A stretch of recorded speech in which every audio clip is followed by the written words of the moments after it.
मायक्रोमेट्रिक वरनं काय समजते तुम्हाला? पार्टिकल्स. ओके, त्यामध्ये साईज आला, शेप आला, सरफेस एरिया आला अँड सरफेस मॉर्फोलॉजी. या सगळ्या गोष्टीची स्टडी केली जाते. Particle size, shape, surface area आणि सरफेस मॉर्फोलॉजी. हे कशासाठी चेक करतो आपण? पुन्हा चेक करतो काय गोष्टी? पावडरचा चेक करतो आपण, पावडर फॉर्मचा. मायक्रोमेट्रिक समजते? मायक्रोमेट्रिक प्रॉपर्टीज म्हणजे काय? स्टडी करायची आपल्याला याची पार्टिकल साइजची, पार्टिकल शेपची, सरफेस एरियाची, सरफेस मॉर्फोलॉजीची. का करायची? जेणेकरून आपल्याला डेन्सिटी कळेल, फ्लोबिलिटीज कळतील, त्याची रेंज कळेल, या रेंज मध्ये आहे ते त्या रेंज मध्ये कोणते मेथड यूज करतो, सरफेस पार्टिकल साइज साठी कोणते मेथड्स आहेत. ओके, त्यानंतर आपण मायक्रोमेट्रिक स्टडी करतो. लिहा त्यामध्ये definition. Study of particle size, study of particle size, shape, study of particle size, shape, surface area and surface morphology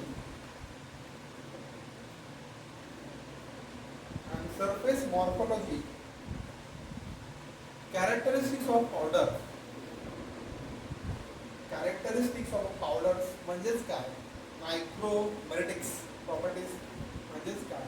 मायक्रोमेट्रिक properties आपल्याला फिजिकल फार्मास्युटिक्स मध्ये सेपरेट चॅप्टर आहे मायक्रोमेट्रिक स्टडी म्हणून. त्यामध्ये पूर्णपणे कशी मेथड आहे, कोणती मेथड आहे स्टडी करायचं. पण शॉर्टली घेऊन टाकूया. ओके, दिलेला आहे डायग्राम.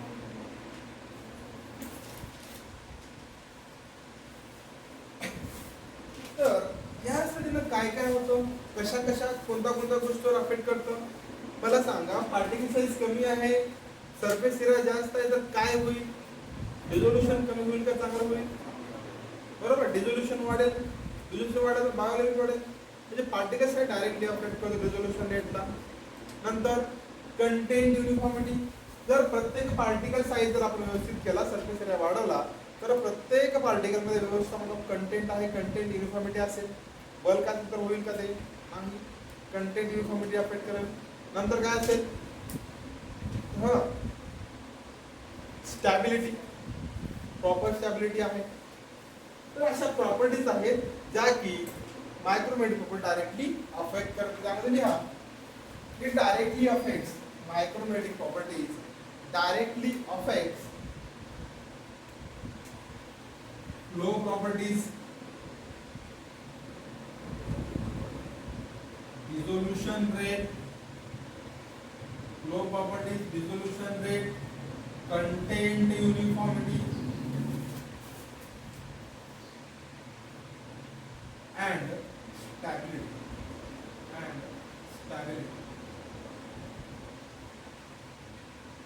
काय करते? अफेक्ट करते मायक्रोमेट्रिक प्रॉपर्टीज.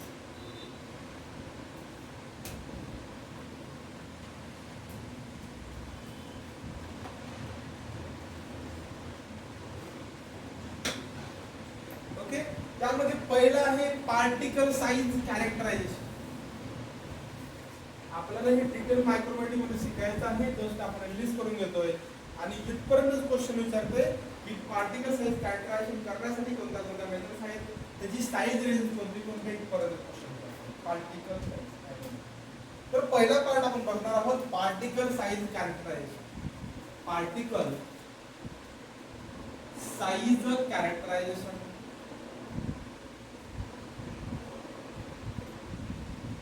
यामध्ये कोणत्या मेथड्स आहेत पार्टिकल साइजचं कॅरेक्टरायझेशन करण्यासाठी.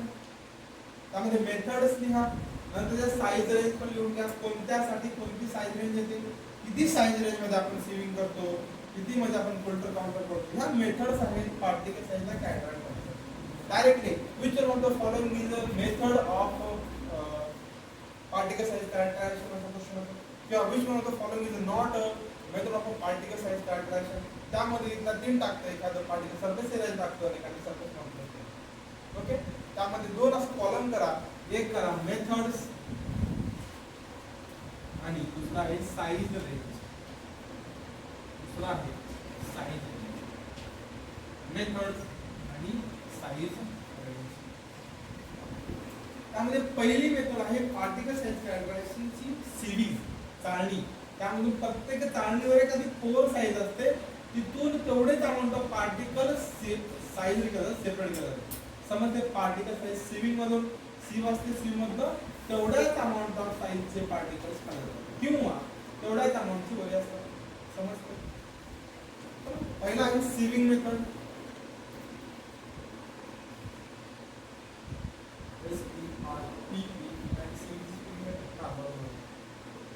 सिविंग याची साईज रेंज जी आहे ती सगळी कशामध्ये आहे? मायक्रोमीटर मध्ये. मायक्रोमीटर. सिविंग चे आहे 20 to 125, 12,500 micrometre.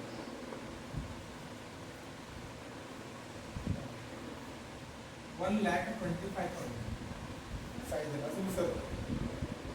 1,25,000. Optical microscopy second आहे. ऑप्टिकल मायक्रोस्कोपी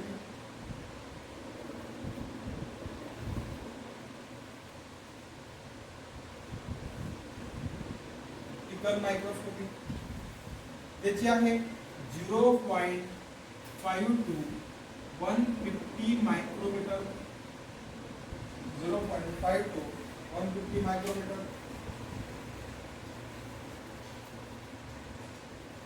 नंतर आहे इलेक्ट्रॉन मायक्रोस्कोपी.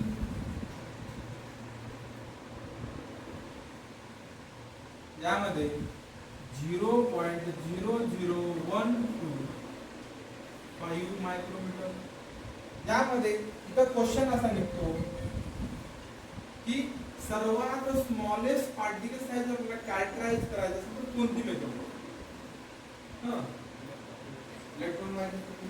प्लस करा smallest particle size determination. Smallest particle size determination.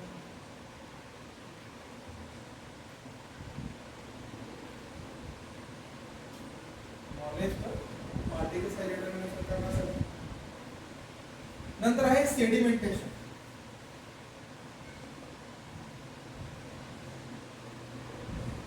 Sedimentation त्यामध्ये 0.012 50 मायक्रोमीटर.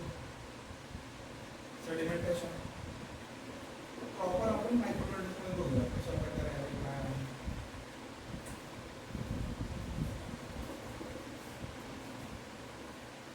नंतर आहे कुल्टर काउंटर. कुल्टर काउंटर खूप विचारणार आहे. Coulter counter.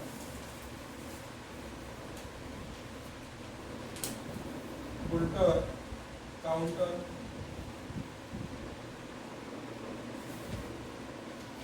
1 to 200 micrometre. 1 to 200 micrometre. नंतर लास्ट आहे लेझर डिफ्रॅक्शन.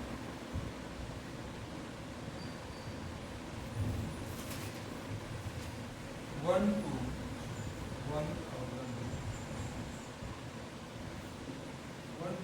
1,000 मायक्रोमीटर.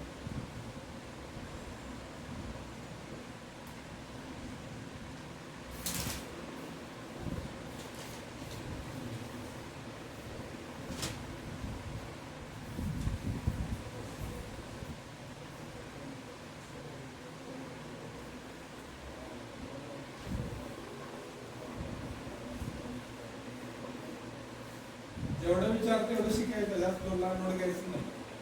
आता तुम्हाला सिलेबस आहे.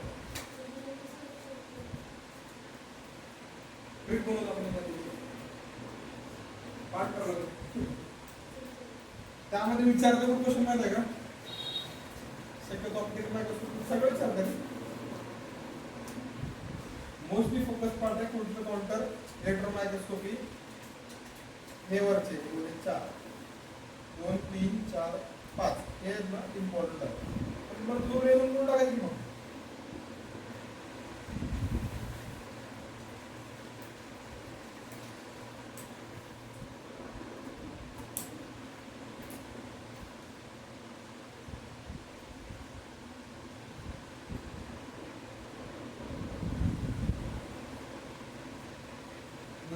व्हॉल्यूम, नंतर आहे surface area characterisation. Particle size आणि सरफेस एरिया,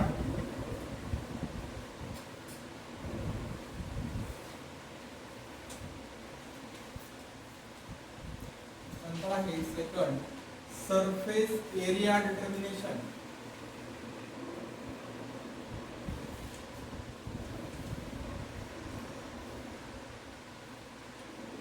यामध्ये सरफेस एरिया जो आहे डिटरमाइन केला जातो बाय बेट मेथड. बेट मेथड वरून कोण काय केलं जातं, सरफेस एरिया डिटरमाइन केला जातो. बेटचा फुल फॉर्म माहिती आहे का? बेटचा फुल फॉर्म ब्रुनर इमेट आणि टेलर हे तीन सायंटिस्टच्या नावावरून केलेलं आहे बेट मेथड.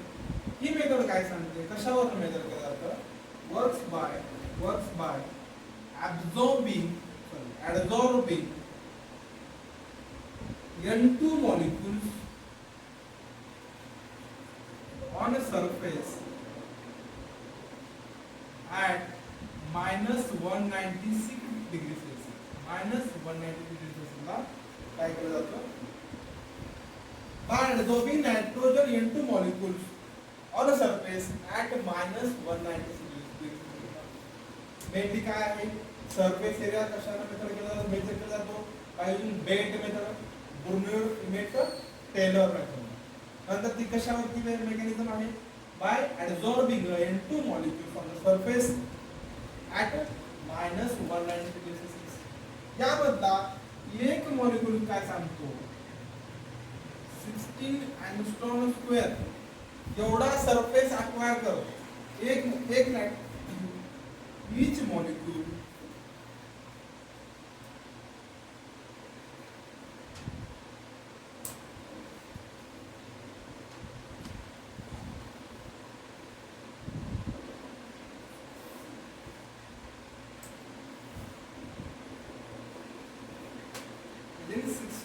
एक मॉलिक्यूल जो आहे तो 16 एंगस्ट्रॉम स्क्वेअर जो आहे ना थोडा ऑक्युपाय करतो. एक मॉलिक्यूल नायट्रोजनचा, त्यावरनं सरफेस एरिया काउंट होतो. किती नायट्रोजन मॉलिक्यूल ऑक्युपाय झाले तेवढ्यावर सरफेस एरिया काउंट होतो. समजतंय? 16 एंगस्ट्रॉम स्क्वेअर एक नायट्रोजन मॉलिक्यूल. तर त्या मॉलिक्यूल वरती किती नायट्रोजन ऑक्युपाय झाले, किती नायट्रोजन ऍब्सॉर्ब झाले, त्यावरनं 60 इंटू तेवढा म्हणून करून त्याचा सरफेस एरिया आपण. समजतं शरद?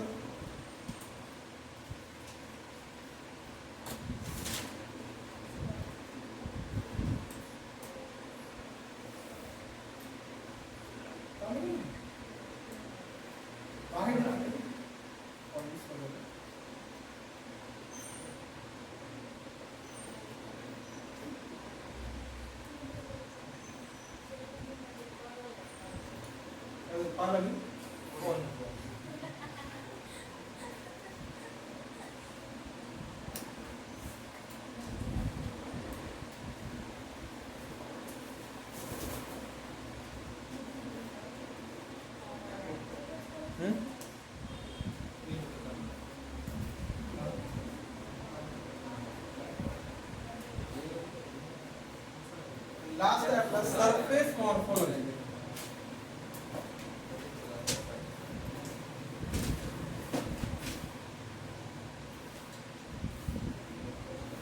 नंतर आहे आपला surface morphology. Surface morphology determination. Surface morphology particle size त्या मेथडनं झालं, सरफेस एरिया बेट मेथडनं झालं, आणि सरफेस मॉर्फोलॉजी जी आहे ती बाय सेम मेथड. सेमिस्टर वाला सेम हे जे आहे सेम मेथड केली जाते. It is a scanning electron microscopy. Scanning electron microscopy या मेथडनं काय केलं जातं, सरफेस मॉर्फोलॉजी प्रमाणे केली जाते. सेम काय सांगतो रे, इट डिटेक्ट्स सरफेस. नंतर टेक्स्चर, टेक्स्चर कसं आहे, सरफेस कसा आहे, टेक्स्चर कसं आहे, आणि शेप सांगू त्याचा,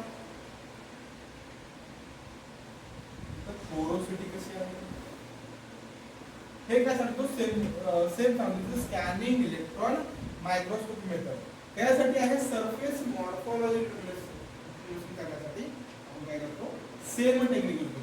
स्कॅनिंग सेम टेम पण असते, ट्रान्समिशन इलेक्ट्रॉन मायक्रोस्कोपी पण आपल्याला ते ॲडव्हान्स टेक्निक आहे. सेम टेम नसतो, सरफेस मॉर्फोलॉजी टेक्निक. ओके, त्यामुळे दोन इम्पॉर्टंट पॉइंट आहेत. Same method requires gold coating, gold coating require असते, आणि it works under vacuum pressure, it works under vacuum. कोणत्या मेकॅनिझम मध्ये वर्क करते, व्हॅक्यूम प्रेशर वरती वर्क करते. कोणती कोटिंग रिक्वायर आहे, गोल्ड कोटिंग रिक्वायर आहे.